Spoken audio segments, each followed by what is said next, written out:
So, hello and welcome back to our 18th century, or would it be 19th century? It is 19th century.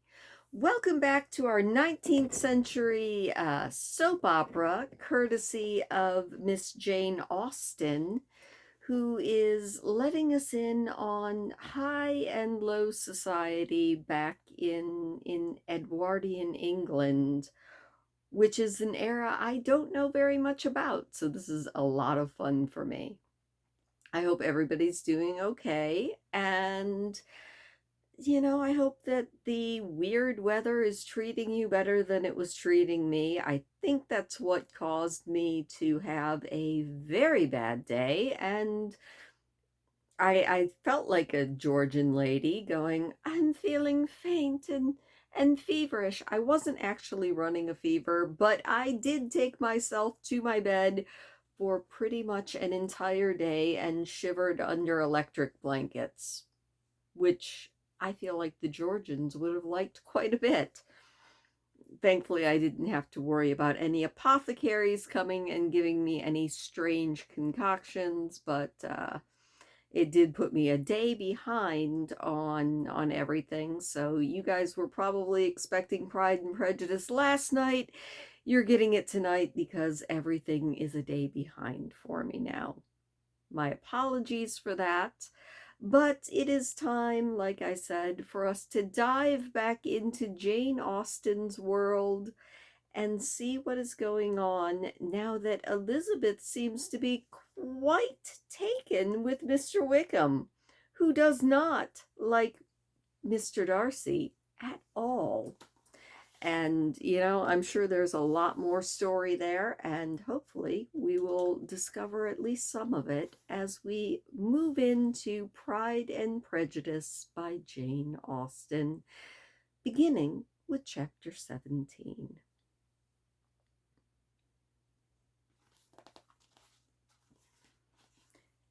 Elizabeth related to Jane the next day what had passed between Mr. Wickham and herself.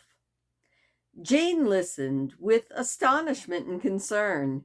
She knew not how to believe that Mr. Darcy could be so worthy of Mr. Bingley's regard, and yet it was not in her nature to question the veracity of a young man of such amiable appearance as Wickham.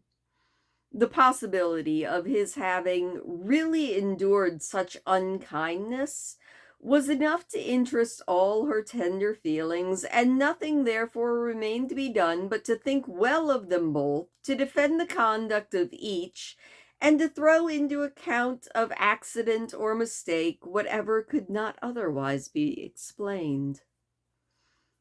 They have both, said she, been deceived, I dare say, in some way or other, of which we can form no idea. Interested people have perhaps misrepresented each to the other. It is, in short, impossible for us to conjecture the causes or circumstances which may have alienated them without actual blame on either side. Very true indeed. And now, my dear Jane, what have you got to say on behalf of the interested people who have probably been concerned in the business? Do clear them too, or we shall be obliged to think ill of somebody. Laugh as much as you choose, but you will not laugh me out of my opinion. My dearest Lizzie, do but consider in what a disgraceful light it places Mr. Darcy to be treating his father's favorite in such a manner. One whom his father had promised to provide for? It is impossible. No man of common humanity, no man who had any value for his character could be capable of it. Can his most intimate friends be so excessively deceived in him? Oh, no. I can much more easily believe Mr. Bingley's being imposed on than that Mr. Wickham should invent such a history of himself as he gave me last night. Names, facts, everything mentioned without ceremony. If it Be not so, let Mr. Darcy contradict it.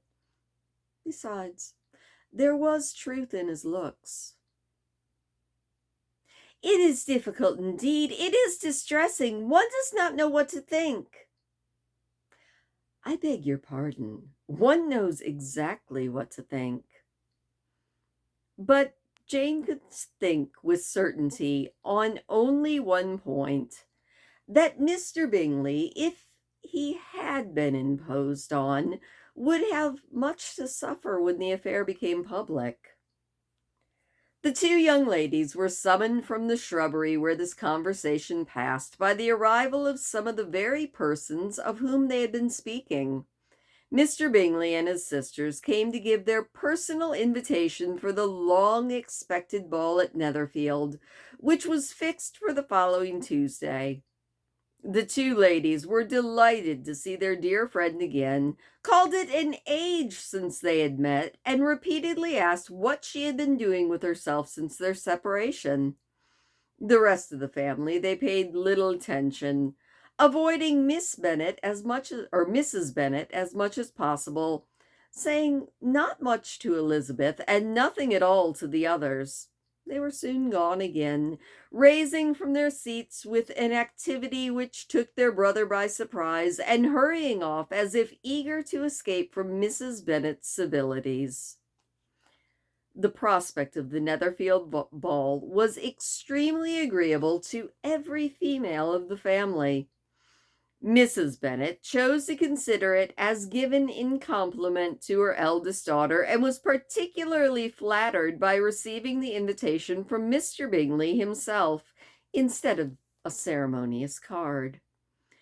Jane pictured herself to a happy evening in the society of her two friends and the attentions of their brother, and Elizabeth thought with pleasure of dancing a great deal with Mr. Wickham, and of seeing the confirmation of everything in Mr. Darcy's looks and behavior. The happiness anticipated by Catherine and Lydia depended less on any single event or any particular person, for though they each, like Elizabeth, meant to dance half the evening with Mr. Wickham, he was by no means the only partner who could satisfy them, and a ball was, at any rate, a ball. And even Mary could assure her family that she had no disinclination for it. "Well, I can have my mornings to myself," said she. "It is enough. I think it no sacrifice to join occasionally in evening engagements. Society has claims on us all, and I profess myself one of those who consider intervals of recreation and amusement as desirable for everybody." Elizabeth's spirits were so high on the occasion that though she did not often speak unnecessarily to Mr. Collins, she could not help asking him whether he intended to accept Mr. Bingley's invitation, and if he did, whether he would think it proper to join in the evening's amusement. And she was rather surprised to find that he entertained no scruple whatever on that head, and was very far from dreading a rebuke either from the Archbishop or the Lady Catherine de Bourgh by venturing to dance. "I am by no means of opinion, I assure you," he said, "that a ball of this kind, given by a young man of character to respectable people, can have any evil tendency, and I am so far from objecting to dancing myself that I shall hope to be honored with the hands of all my fair cousins on the course of the evening, for the first two dances especially, a preference which I trust my cousin Jane will attribute to the right cause, and not to my disrespect for her." Elizabeth felt herself completely taken in. She had fully proposed being engaged by Wickham for those very dances, and to have Mr. Collins instead. Her liveliness had never been worse timed. There was no help for it, however. Mr. Wickham's happiness and her own was perforce delayed a little longer, and Mr. Collins' proposal accepted with as good a grace as she could. She was not the better pleased with his gallantry from the idea it suggested something more. It now first struck her that she was selected from among her sisters as worthy of being the mistress of Hunsford Parsonage, and of assisting to form a quadrille table at Rosings in the absence of more eligible visitors. The idea soon reached to conviction as she observed his increasing civilities towards herself, and heard his frequent attempt at a compliment on her wit and vivacity, and, though more astonished than gratified herself by this effect of her charms, it was not long before her mother gave her to understand that the probability of their marriage was exceedingly agreeable to her. Elizabeth, however, did not choose to take the hint, being well aware that a serious dispute must be the consequence of any reply. Mr. Collins might never make the offer, and until he did, it was worse than useless to quarrel about him. If there had not been a Netherfield ball to prepare for and talk of, the younger Miss Bennets would have been in a pitiable state at this time, for from the day of the invitation to the day of the ball there was such a succession of rain as prevented their walking to Meryton once. No aunt, no officers, no news to be sought after. The very shoe roses for Netherfield were got by proxy.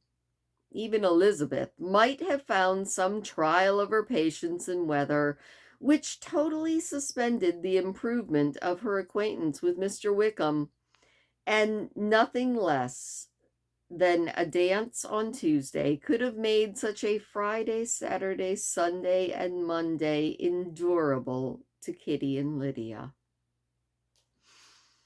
Yes, this is definitely a love quadrangle, and that is the end of the chapter. Chapter 18. Till Elizabeth entered the drawing-room at Netherfield, and looked in vain for Mr. Wickham among the cluster of redcoats there assembled, a doubt of his being present had never occurred to her. The certainty of meeting him had not been checked by any of those recollections that might not unreasonably have alarmed her. She had dressed with more than usual care, and prepared in the highest spirits for the conquest of all that remained unsubdued of his heart, trusting that it was not more than might be won in the course of an evening. But in an instant arose the dreadful suspicion of his being purposely omitted for Mr. Darcy's pleasure in the Bingleys' invitation to the officers, and though this was not exactly the case, the absolute fact of his absence was pronounced by his friend Mr. Denny, to whom Lydia eagerly applied, and who then told them that Wickham had been obliged to go to town on business the day before, and was not yet returned, adding with a significant smile, "I do not imagine his business would have called him away just now, if he had not wished to avoid a certain gentleman here." This part of his intelligence, though unheard by Lydia, was caught by Elizabeth, and as it assured her that Darcy was not less answerable for Wickham's absence than if her first surmise had been just, every feeling of displeasure against the former was so sharpened by immediate disappointment that she could hardly reply with tolerable civility to the polite inquiries which he directly afterwards approached to make. Attention, forbearance, and patience with Darcy was an injury to Wickham. She was resolved against any sort of conversation with him, and turned away with a degree of ill humor which she could not wholly surmount, even in speaking to Mr. Bingley, whose blind partiality provoked her. But Elizabeth was not formed for ill humor, and though every prospect of her own was destroyed for the evening, it could not dwell long on her spirits, and having told all her griefs to Charlotte Lucas, who she had not seen for a week, she was soon able to make a voluntary transition to the oddities of her cousin and to point him out to her particular notice. The two first dances, however, brought a return of distress. They were dances of mortification.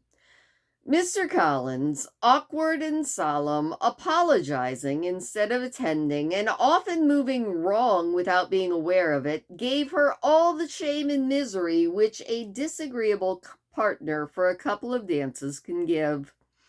The moment of her release from him was ecstasy.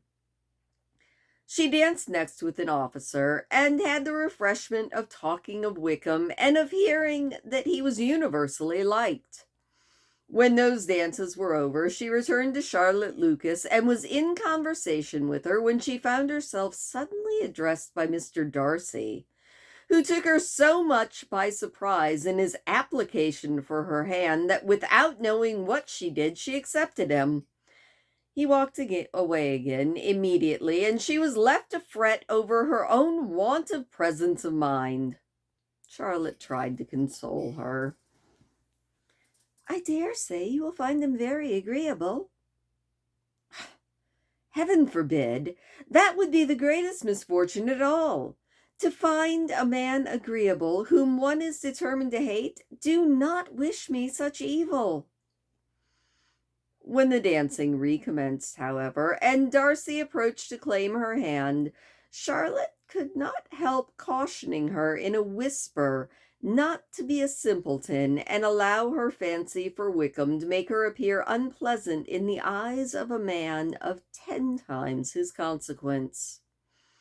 Elizabeth made no answer and took her place in the set, amazed at the dignity to which she was arrived in being allowed to stand opposite of Mr. Darcy, and reading in her neighbors' looks their equal amazement at beholding it. They stood for some time without speaking a word, and she began to imagine that their silence was to last through the 2 dances, and at first was resolved not to break it till, suddenly fancying it would be the greater punishment to her partner to oblige him to talk, she made some slight observation on the dance.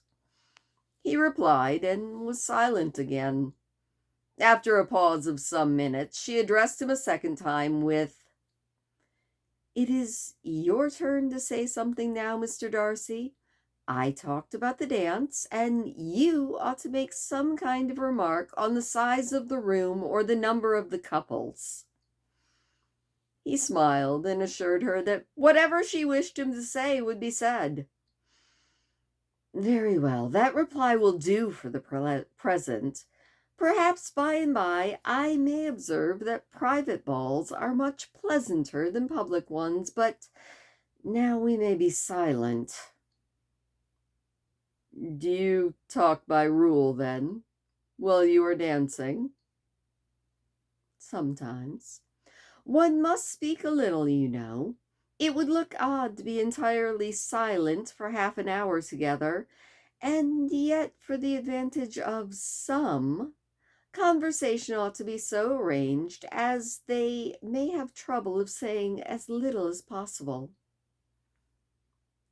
"Are you consulting your own feelings in the present case, or do you imagine that you are gratifying mine?" "Both," said Elizabeth archly, "for I have always seen a great similarity in the turn of our minds. We are each of an unsocial, taciturn disposition, unwilling to speak unless we expect to say something that will amaze the whole room, and to be handed down to posterity with all the eclat of a proverb." "This is no very striking resemblance of your own character, I'm sure," said he. "How near it may be to mine, I cannot pretend to say. You Think it a faithful portrait, undoubtedly. I must not decide on my own performance. He made no answer, and they once again were silent till they had gone down the dance, when he asked her if she and her sisters did not very often walk to Meryton. She answered in the affirmative, and unable to resist the temptation, added, "When you met us there the other day, we had just been forming a new acquaintance." The effect was immediate. A deeper shade of hauteur overspread his features, but he said not a word, and Elizabeth, though blaming herself for her own weakness, could not go on. At length Darcy spoke, and in a constrained manner said, "Mr. Wickham is blessed with such happy manners as may ensure his making friends. Whether he may be equally capable of retaining them is less certain." "He has been so unlucky as to lose your friendship," replied Elizabeth, "and in a manner which he is likely to suffer from all his life." Darcy made no answer, and seemed desirous of changing the subject. At that moment Sir William Lucas appeared close to them, meaning to pass through the set to the other side of the room. But on perceiving Mr. Darcy, he stopped with a bow of superior courtesy to compliment him on his dancing and his partner. "I have been most highly gratified indeed, my dear sir.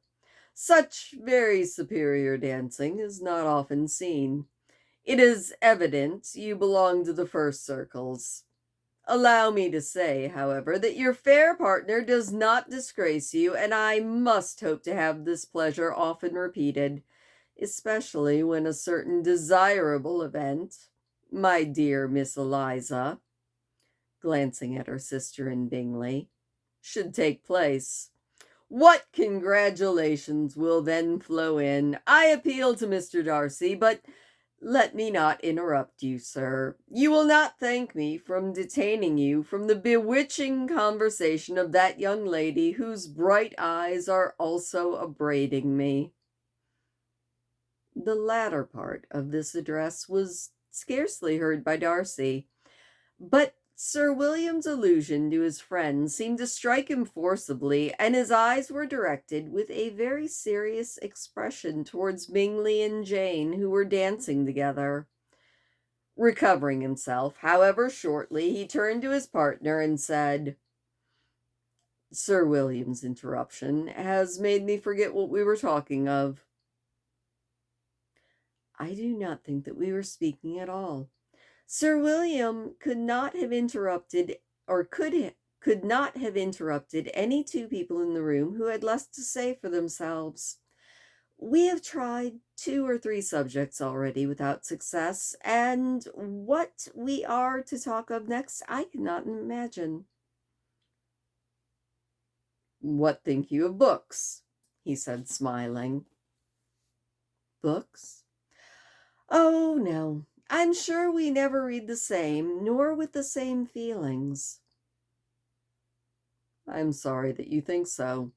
But if that be the case, can at least no want of subject? We may compare our different opinions." "No, I cannot talk of books in a ballroom.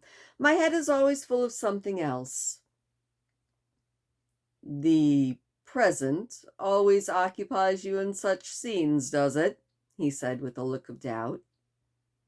"Yes, always," she replied, without knowing what she said, for her thoughts had wandered far from the subject, as soon afterward appeared by her suddenly exclaiming, "I remember hearing you once say, Mr. Darcy, that you hardly ever forgave, that your resentment once created was unappeasable. You are very cautious, I suppose, as to its being created." "I am." "And never allow yourself to be blinded by prejudice?" I hope not. It is particularly incumbent on those who never change their opinion to be very secure of judging properly at first. May I ask to what these questions tend? Merely to the illustration of your character, said she, endeavoring to shake off her gravity. I am trying to make it out. And what is your success? She shook her head. I do not get on at all. I hear such different accounts of you as puzzle me exceedingly. I can readily believe, he answered gravely, that report may vary greatly with respect to me, and I could wish, Miss Bennet, that you were not to sketch my character at the present moment, as there is reason to fear that the performance would reflect no credit on either. But if I do not take your likeness now, I may never have another opportunity. I would by no means suspend any pleasure of yours, he coldly replied.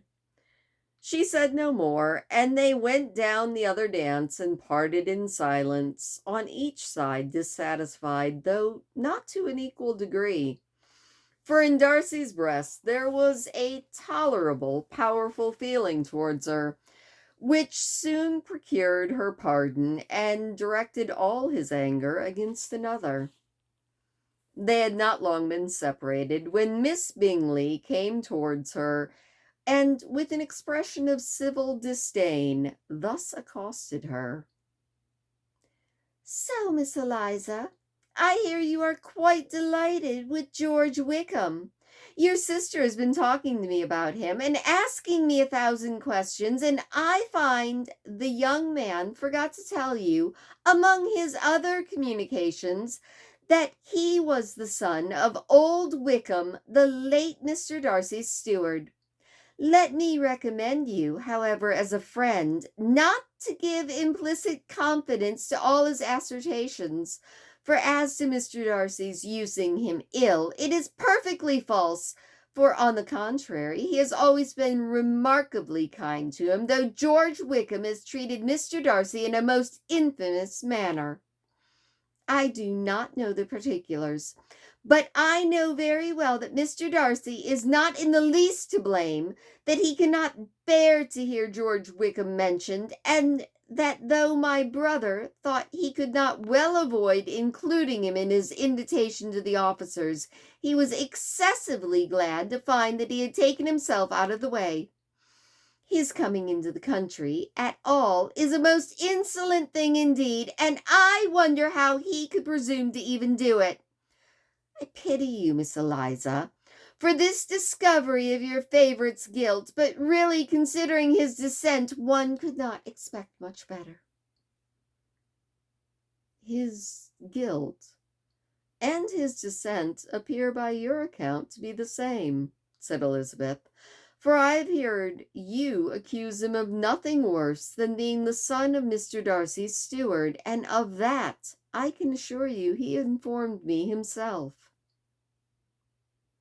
I beg your pardon, replied Miss Bingley, turning away with a sneer. Excuse my interference, it was kindly meant. Insolent girl, said Elizabeth to herself. You are much mistaken if you expect to influence me by such a paltry attack as this. I see nothing in it but your own wilful ignorance and the malice of Mr. Darcy. She then sought her eldest sister, who had undertaken to make inquiries on the same subject of Bingley. Jane met her with a smile of such sweet complacency, a glow of such happy expression, as sufficiently marked how well she was satisfied with the occurrences of the evening.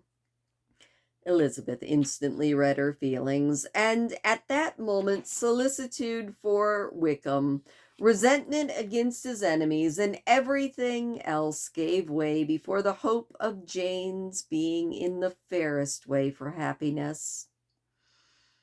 I want to know, said she, with a countenance no less smiling than her sister's. "What you have learned about Mr. Wickham, but perhaps you've been too pleasantly engaged to think of any third person, in which case you can be sure of my pardon."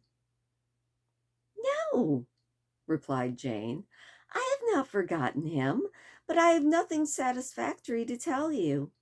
Mr. Bingley does not know the whole of his history, and is quite ignorant of the circumstances which have principally offended Mr. Darcy. But he will vouch for the good conduct, the probity and honor of his friend, and is perfectly convinced that Mr. Wickham has deserved much less attention from Mr. Darcy than he has received. And I am sorry to say that by his account, as well as his sister's, Mr. Wickham is by no means a respectable young man. I am afraid he's been very imprudent, and has deserved to lose Mr. Darcy's regard." "Mr. Bingley does not know Mr. Wickham himself?" "No, he never saw him until the other morning at Meryton." "This account, then, is what he has received from Mr. Darcy. I'm perfectly satisfied, but what does he say of the living?" "He does not exactly recollect the circumstances, though he has heard them from Mr. Darcy more than once, but he believes that it was left to him conditionally only." "I have no doubt of Mr. Bingley's sincerity," said Elizabeth warmly, "but you must excuse my not being convinced by assurances only. Mr. Bingley's defence of his friend was a very able one, I dare say, but since he is unacquainted with several parts of the story, and has learned the rest from that friend himself, I shall venture still to think of both gentlemen as I did before." She then changed the discourse to one more gratifying to each, and on which there could be no difference of sentiment. Elizabeth listened with delight to the happy though modest hopes which Jane entertained of Bingley's regard, and said all in her power to heighten her confidence in it.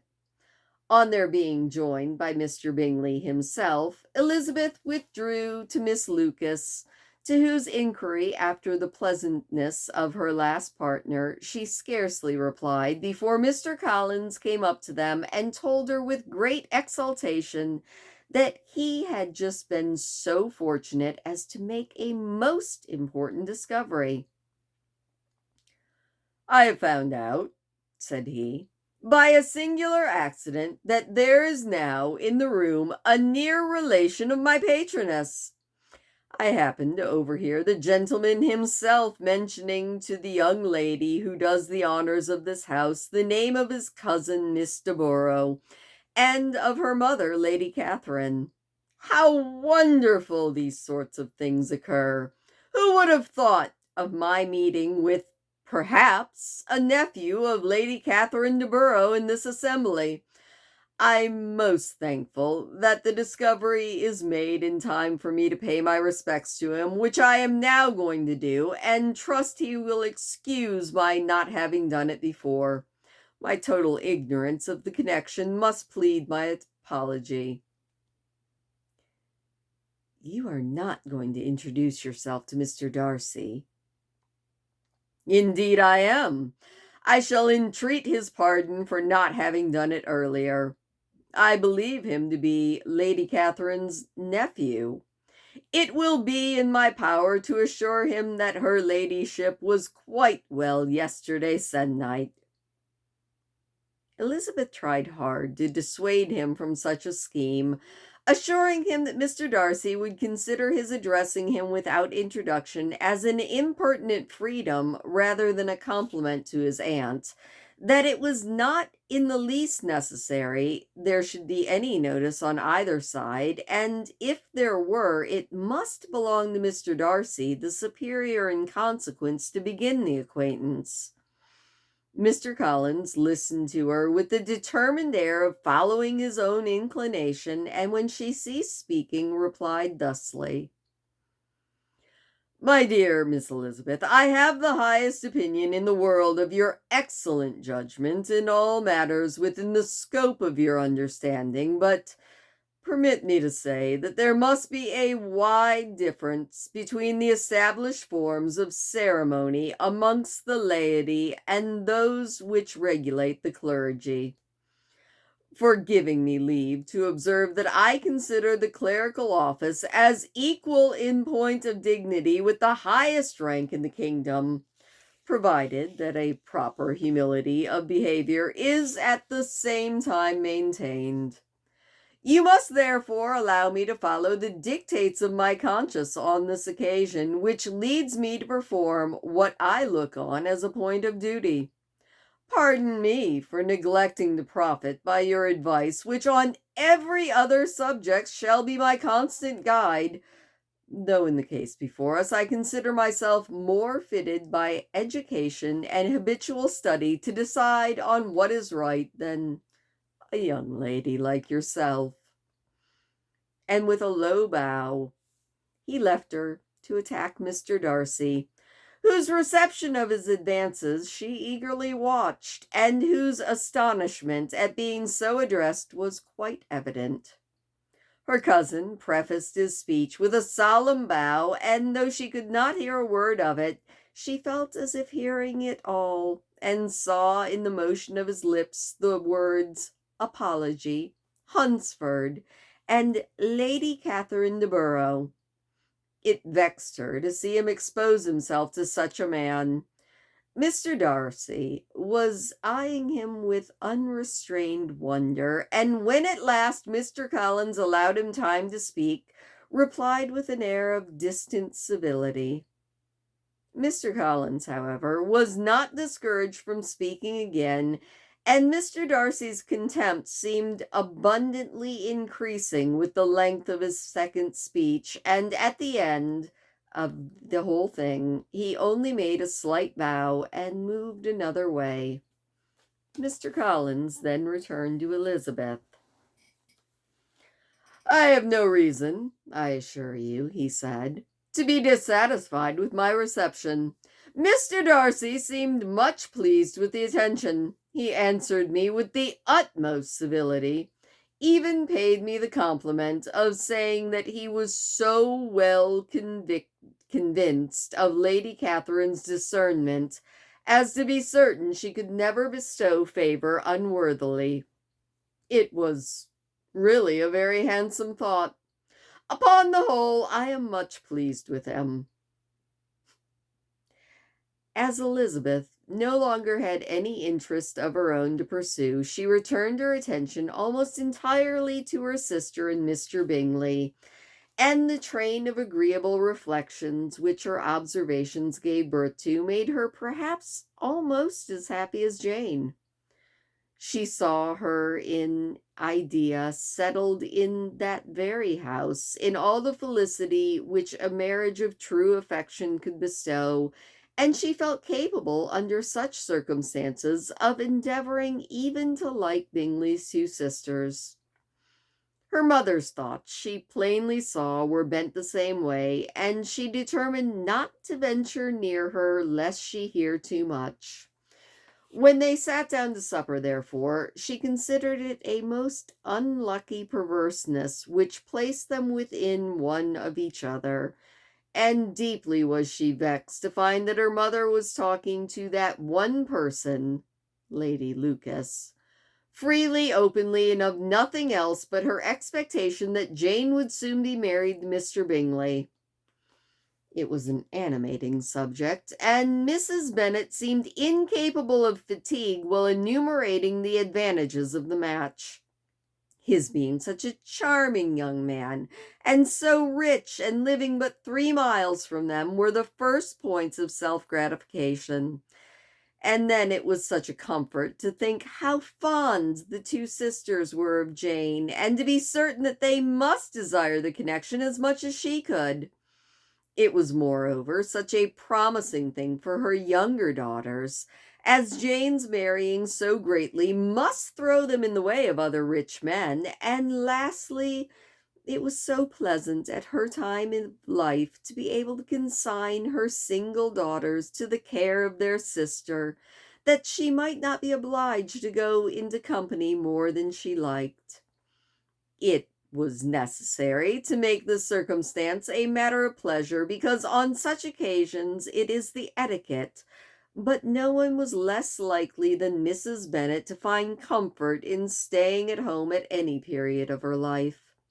She concluded, with many good wishes, that Lady Lucas might soon be equally fortunate, though evidently and triumphantly believing that there was no chance of it. In vain did Elizabeth endeavor to check the rapidity of her mother's words, or persuade her to describe her felicity in a less audible whisper. For her to inexpressible, or for her inexpressible vexation, she could perceive that the chief of it was overheard by Mr. Darcy, who was sitting opposite to them.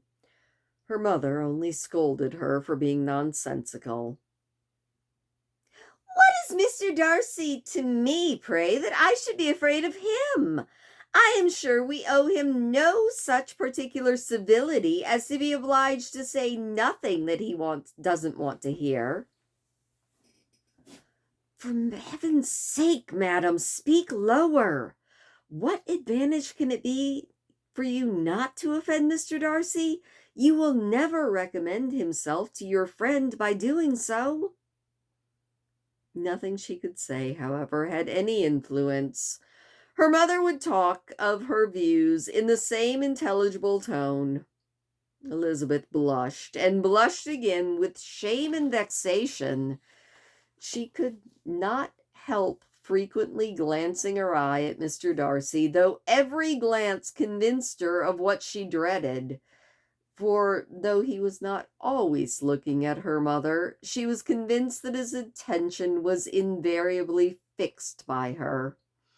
The expression of his face changed gradually from indignant contempt to a composed, steady gravity.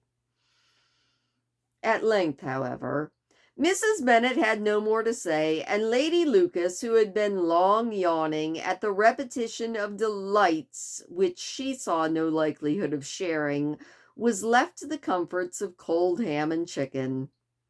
Elizabeth now began to revive, but not long was the interval of tranquillity, for when supper was over, singing was talked of, and she had the mortification of seeing Mary, after very little entreaty, preparing to oblige the company. By many significant looks and silent entreaties did she endeavor to prevent such a proof of complaisance, but in vain. Mary would not understand them. Such an opportunity of exhibiting was delightful to her, and she began her song. Elizabeth's eyes were fixed on her with the most painful sensations, and she watched her progress through the several stanzas with an impatience which was very ill rewarded at their close, for Mary, on receiving the thanks of the table, the hint of a hope that she might be prevailed on to favor them again, and after a pause of half a minute, began another. Mary's powers were by no means fitted for such a display. Her voice was weak, and her manner affected. Elizabeth was in agonies. She looked at Jane to see how she bore it, but Jane was very composedly talking to Bingley. She looked at his two sisters, and saw them making signs of derision at each other, and at Darcy, who continued, however, impenetrably grave. She looked at her father to entreat his interference, lest Mary should be singing all night. He took the hint, and when Mary had finished her second song, said aloud, "That will do extremely well, child. You have delighted us long enough. Let the other young ladies have time to exhibit." Mary, though pretending not to hear, was somewhat disconcerted, and Elizabeth, sorry for her, and sorry for her father's speech, was afraid her anxiety had done no good. Others of the party were now applied to. "If I," said Mr. Collins, "were so fortunate as to be able to sing, I should have great pleasure, I am sure, in obliging the company with an air. For I consider music as a very innocent diversion, and perfectly compatible with the profession of a clergyman. I do not mean, however, to assert that we can be justified in devoting too much of our time to music, for there are certainly other things to be attended to. The rector of a parish has much to do. In the first place, he must make such arrangement for tithes as may be beneficial to himself and not offensive to his patron. He must write his own sermons, and the time that remains will not be too much for his parish duties, and the care and improvement of his dwelling, which he cannot be excused from making as comfortable as possible. And I do not think it of light importance that he should have the attentive and conciliatory manners towards everybody, especially towards those whom he owes his preferment. I cannot acquit him of that duty, nor can I think well of the man who should omit on occasion testifying his respect toward anybody connected with the family." And with a bow to Mr. Darcy, he concluded his speech, which had been spoken so loud as to be heard by half the room. Many stared, many smiled, but no one looked more amused than Mr. Bennet himself, while his wife seriously commended Mr. Collins for having spoken so sensibly, and observed in a half whisper to Lady Lucas that he was a remarkably clever, good kind of young man.